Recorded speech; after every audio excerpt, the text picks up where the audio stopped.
Only a handful of staff at the Nightingale Health Centre ever read the memo referring to the presence of a paedophile on the Bassendale estate.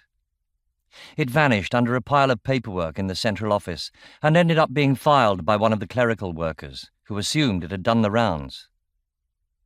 For those who did see it, it was an unremarkable document, recording the name and details of a new patient. For the rest, it was irrelevant, since it wouldn't, or shouldn't, affect the way they treated the man.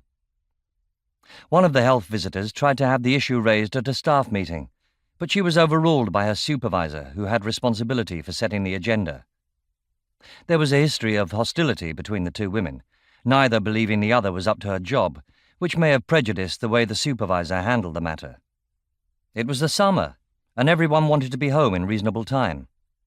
In any case, even if the doctors agreed that it was dangerous and irresponsible to house a paedophile on an estate full of children, there was nothing they could do about it. The decision to move him had been taken by the police. The same health visitor approached Dr. Sophie Morrison in a blatant attempt to have the supervisor's decision overturned. By that time, she was less interested in the paedophile than in scoring points, and Sophie Morrison, being naive and inexperienced in office politics, was easily intimidated.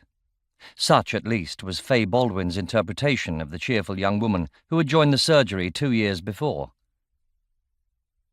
Fay waited until the end of evening surgery, then gave her signature tap on Sophie's door, a rat-tat-tat of brittle nails that produced identical reactions in all her colleagues. "Time for a chat?" she asked brightly, poking her head into the room.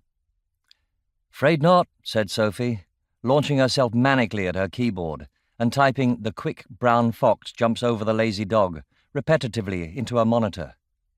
"Catching up on some notes and then home. Sorry, Fay. How about tomorrow?" It didn't work. It never did. The dreadful woman eased herself inside anyway and perched her scraggy bottom on the edge of the desk. It was encased, as usual, in an impeccably tailored skirt, and, as usual, there wasn't a dyed hair out of place. Both were outward and visible signs that she considered herself a model of efficiency and professionalism, but they were in inverse proportion to what was going on inside her head. It was catch-22. She was desperate to cling to the only thing that gave her life meaning, her job.